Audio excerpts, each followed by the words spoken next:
Good morning. I am Dr. Andrews, Principal, P.K. Das Institute of Medical Sciences and Professor of Medicine. I am going to discuss with you an introduction to nervous system. Welcome to Open Med School.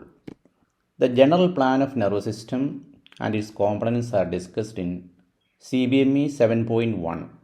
This is part of series of lectures on basics of anatomy, and the competencies are listed. Here it is 7.1. As you know, nervous system is concerned with receiving information, that is sensations, interpreting it and producing an effect. And the nervous system is divided into two parts. One is the central nervous system and the other part is peripheral nervous system. The central nervous system is composed of the brain and the spinal cord. Everything outside this is called peripheral nervous system. The peripheral nervous system is composed of different nerves. Some are called cranial nerves, some are spinal nerves, some are called peripheral nerves.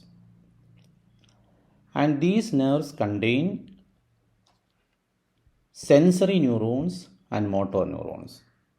So this is the basic concept of nervous system. I will repeat once more.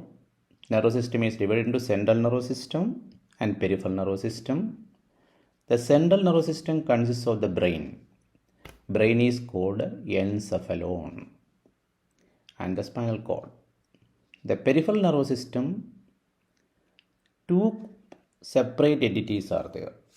One is called the somatic part and second is called the autonomic part. Autonomic means certain functions are not under our voluntary control. For example, the heart rate, the intestinal movements, respiration, all these are occurring without our knowledge. They are the autonomic functions and these are controlled by nerves called autonomic nervous system. As they are concerned with the viscera, sometimes it is called visceral nervous system or splanchnic nervous system also. The other part of nervous system is the one which we are under our control. They are called somatic nervous system, sometimes called cerebrospinal nervous system also. So basically peripheral nervous system is divided into the somatic component and autonomic component. So we'll recap it. There is a sensory and motor component. There is somatic component, autonomic component. And autonomic part is divided into sympathetic and parasympathetic. And each have got afferents and efferents. What do you mean by afferent? Afferent is the part of nervous system which is receiving information, that is receiving sensations. That is the afferent part. Efferent part is the motor part or which is producing the effect. That is the efferent. So this is the basic concept of nervous system. Now we come to the central nervous system. As you know, the central nervous system consists of the brain, which is situated in the cranial cavity, and the cerebral cortex is one part. So it has got a right side and left side. They are called right and left hemispheres. The right hemisphere controls the left side and the left side controls the right side. This is called IPSILATERAL and CONTRALATERAL. That is, if the hemisphere is controlling the same side, it is called IPSILATERAL. If it is the opposite side, it is called CONTRALATERAL. In the cerebral cortex, the cortex controls the opposite side, that is contralateral control. Your right brain controls the left side of your body and left brain, that is left hemisphere, controls the right side. Below and behind the cerebral cortex, we have got cerebellum.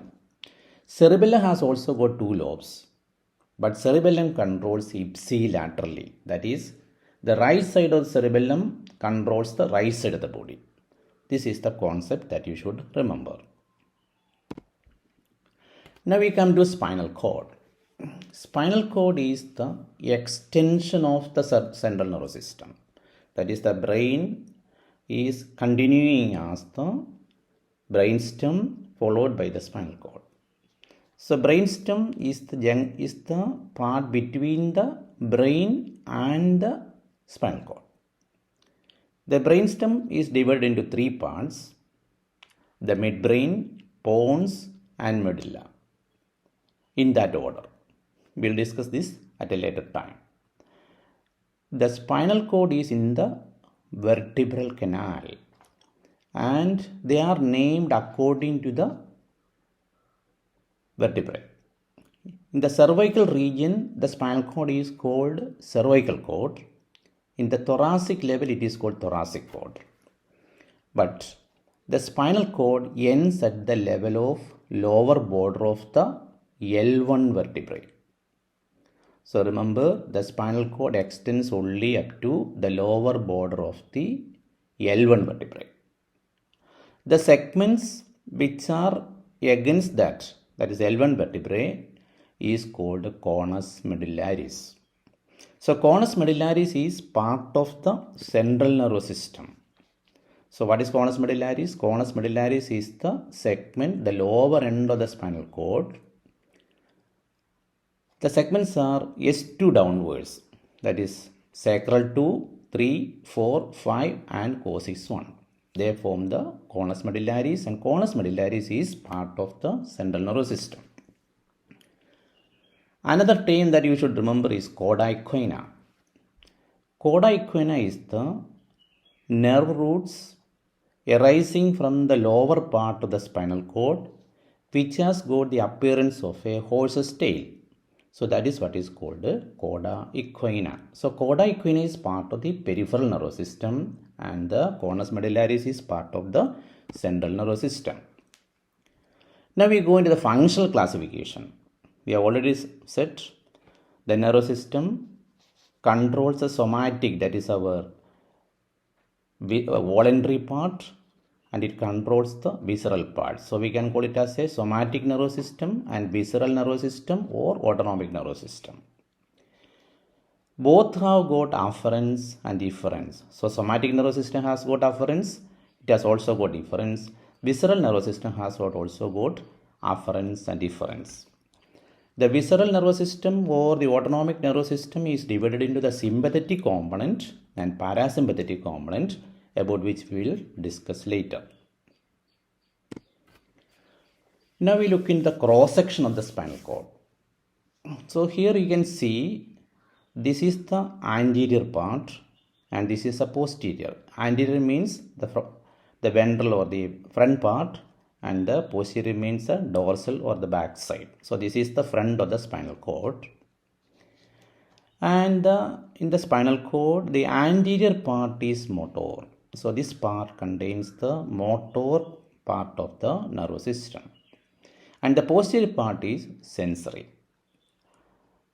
As we know, the nervous system consists of neurons and supporting cells.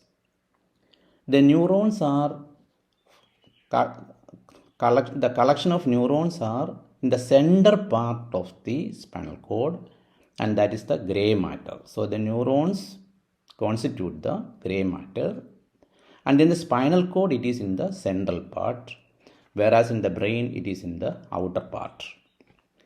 And the neurons are situated in the front, as I have already told, and this part has called the anterior horn. So in the gray matter of the spinal cord, this part is called the anterior horn, and this is the posterior, so it is called a posterior horn.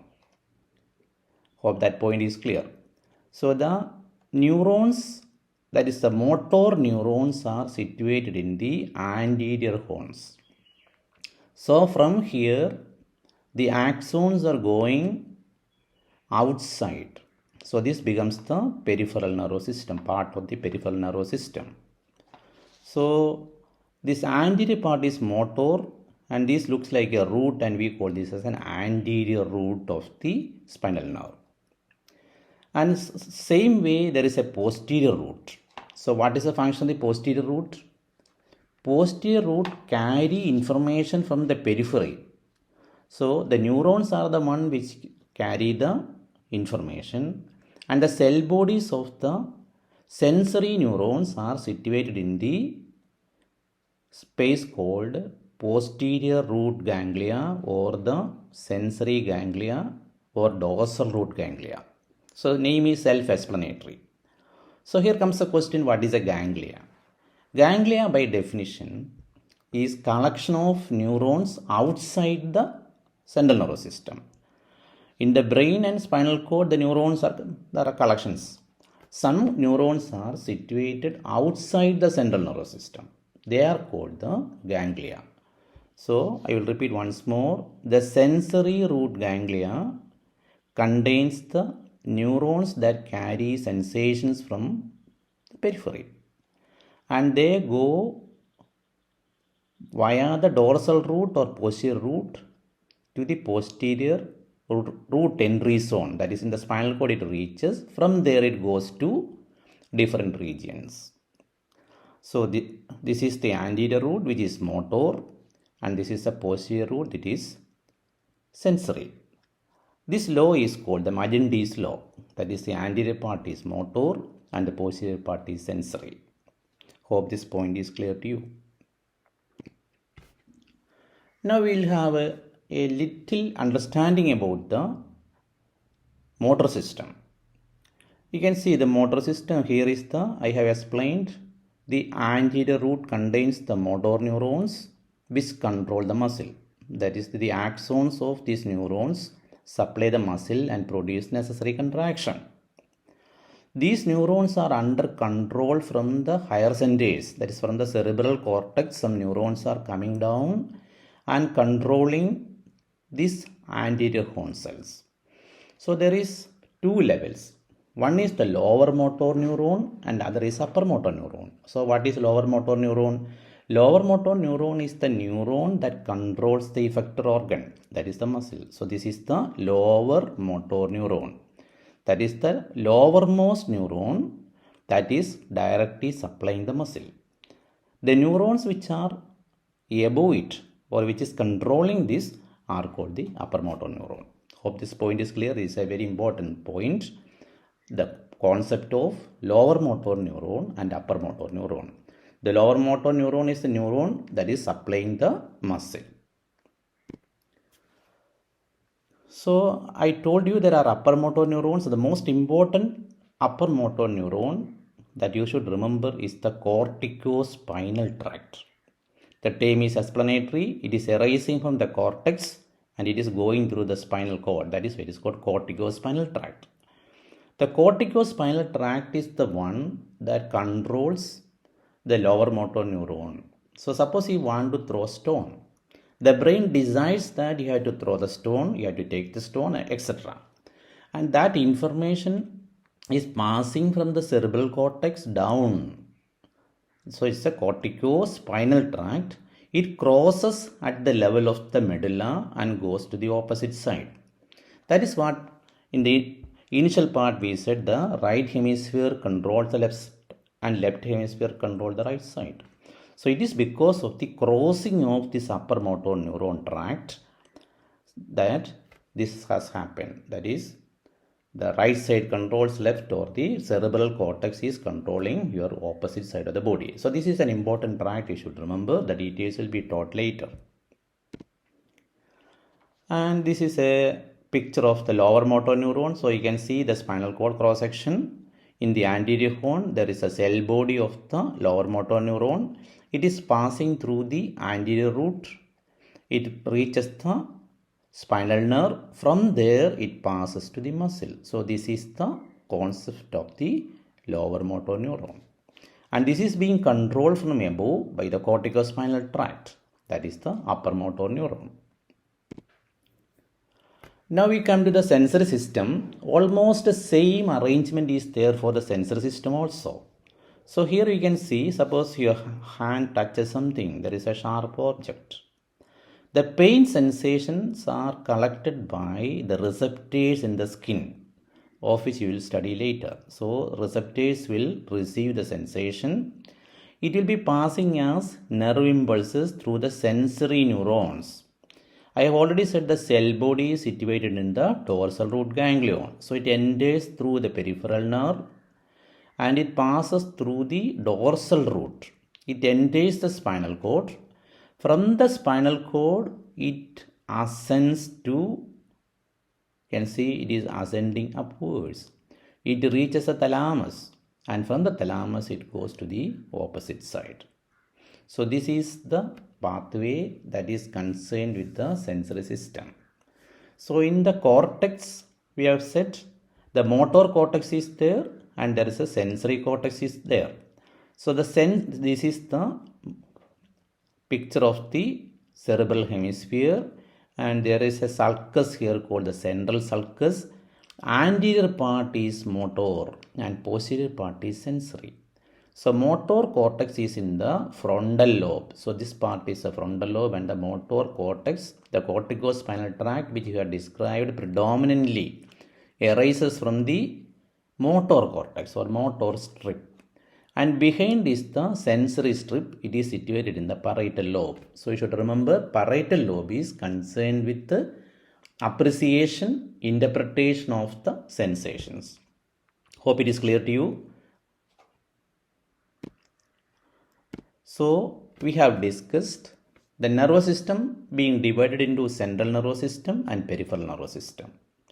The two components are somatic nervous system and autonomic nervous system. The autonomic nervous system is divided into the sympathetic and parasympathetic. Each, that is somatic and autonomic, has got afferents and efferents. We have described the basic concept of the motor system, that is upper motor neuron, lower motor neuron, and we have discussed the sensory system, what is the arrangement. In the next session, we will be discussing on the details of nervous system little more as per the competencies described in the CBME curriculum. If you like this, you can subscribe to the channel Open Med School. Thank you.